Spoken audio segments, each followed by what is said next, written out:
नमस्कार दोस्तों, स्वागत है आपका सेल्फ स्टडी पॉइंट के प्लेटफॉर्म पर। एक नया अपडेट लेके आए हैं आपके लिए। राजस्थान कर्मचारी चयन बोर्ड के द्वारा प्रयोगशाला सहायक एवं कनिष्ठ प्रयोगशाला सहायक की वैकेंसी निकाली गई है। क्योंकि आपको जानकारी होगा कि इसका जो उल्लेख है, जो कैलेंडर जारी किया गया था, उस कैलेंडर में कहीं ना कहीं वैकेंसी का पहले भी उल्लेख किया गया था और जो उसका आज विस्तृत विज्ञापन है वो जारी कर दिया गया है। तो आपके पास बेहतरीन अवसर है। इसके अंदर जो है 804 पोस्टें आई है। कितनी पोस्ट आई है? 804 पोस्टें आई है। और इसमें भी अलग अलग जो है माध्यमिक शिक्षा विभाग के अंदर, कृषि विभाग के अंदर, संस्कृत शिक्षा विभाग के अंदर, राजस्थान विधि विज्ञान प्रयोगशाला में, जन स्वास्थ्य अभियांत्रिकी विज्ञान और आयुक्तालय जो कॉलेज शिक्षा विभाग है उसके अंदर आई है। तो अच्छी पोस्टें हैं, कुल मिला के 804 पोस्टें आई है। और जो भूगोल से वास्ता रखता है उसमें जो है 136 पोस्टें, बेहतरीन पोस्टें हैं। कॉलेज शिक्षा के अंदर 136 पोस्टें जो है निकाली गई है। तो जो स्टूडेंट्स प्रयोगशाला सहायक की तैयारी कर रहे थे उनके लिए बेहतरीन अवसर है, जो विज्ञापन आ चुका है और इसके बारे में थोड़ी और चर्चा करते हैं हम। देखिए आगे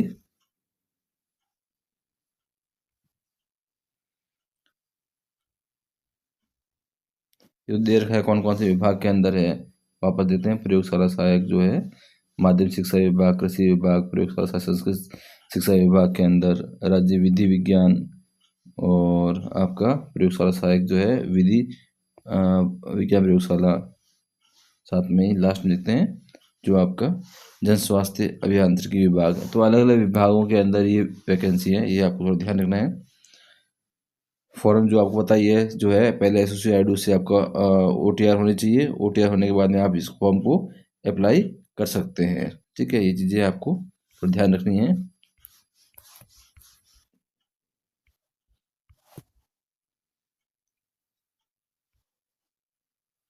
आवेदन करते समय जो फीस है वो, इस फीस का भी उल्लेख किया गया है। जनरल कास्ट की 600 फीस है और कैटेगरी में OBC की जो है 400 है और SC ST की 400 है और साथ में ही दिव्यांग की है वो 400 है।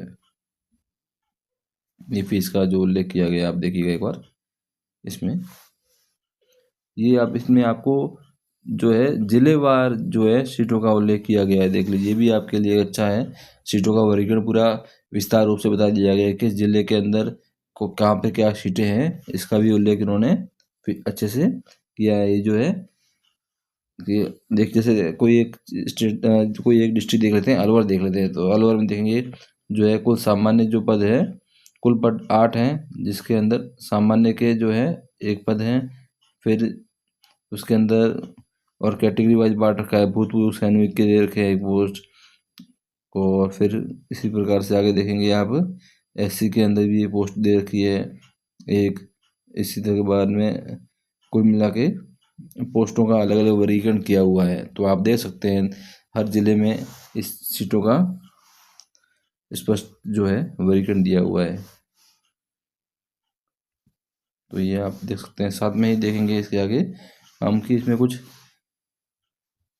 डेट्स है, जो इम्पोर्टेंट डेट्स भी दे रखी गई कब इसकी परीक्षा होगी, और उसके बारे में चर्चा करते हैं थोड़ा।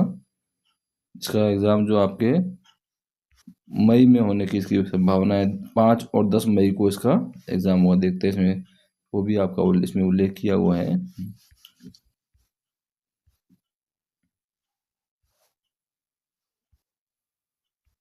ये इस बार ये चीज़ें काफ़ी अच्छी हो गई है कि आपको जैसे विज्ञापन आता है उसके साथ में ही जो है एग्ज़ाम की डेट और इसका जो है चीज़ें उल्लेखित की जाती है, ताकि आप कम से कम आपके दिमाग में ये रहे कि इतने समय बाद में आपका एग्ज़ाम होने वाला है। ये चीज़ें काफ़ी अच्छी है इस बार। थोड़ा ये आपको, हाँ इस देखते हैं इसका। एक तो पंजीकरण जो है ऑनलाइन फॉर्म कब से भरे जा रहे हैं। फॉर्म जो आपके हैं 27 27 जनवरी से फॉर्म स्टार्ट हो रहे हैं और 25 फरवरी तक भरे जाएंगे। ये ध्यान रखना, इंपॉर्टेंट डेट है। 27 जनवरी से 25 फरवरी तक इसके आपके फॉर्म भरे जाएंगे, ठीक है ना। हाँ, ये परीक्षा की दिनांक भी दे रखे हैं। इंपॉर्टेंट चीज़ें, दो इंपॉर्टेंट चीज़ें, तो आपको फॉर्म कब से भरे जा रहे हैं ये चीज़ ध्यान नहीं है। और दूसरा आपका इसका परीक्षा कब है। परीक्षा आपका 10 मई को है। और दूसरी दो इसमें जो 10 मई को है वो आपका प्रयोगशाला सहायक भूगोल के पदों पर जो भर्ती है वो होगी।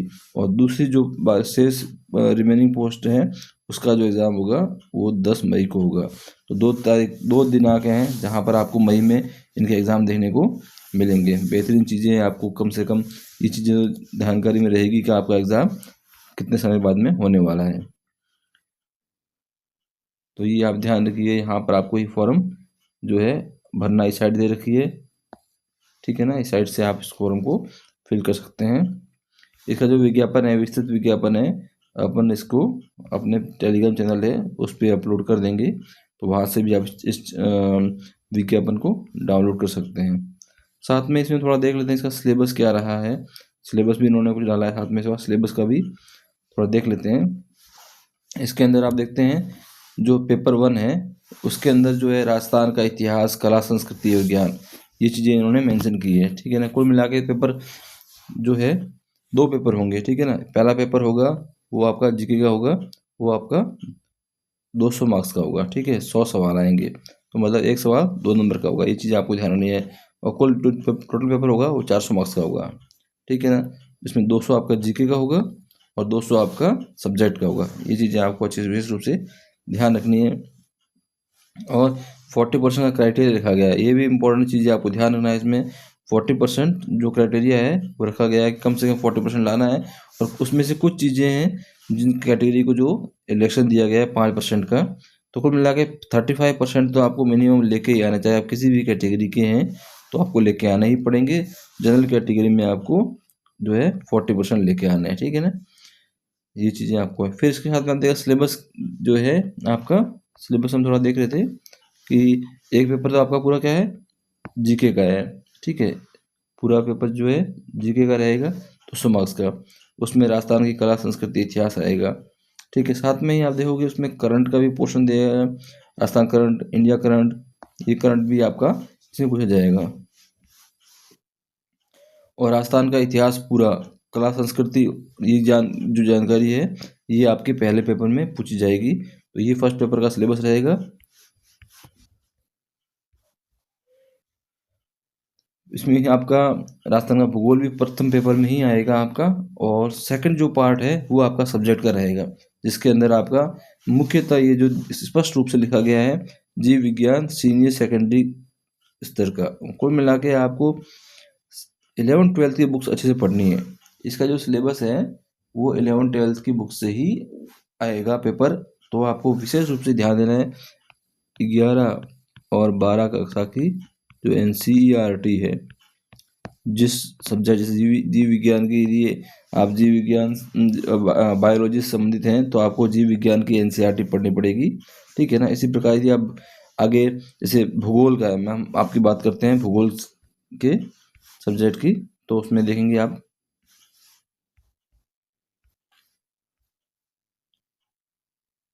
ये देखिए भूगोल वाला फर्स्ट पेपर तो सब में कॉमन है, चाहे आप किसी से दे रहे हो।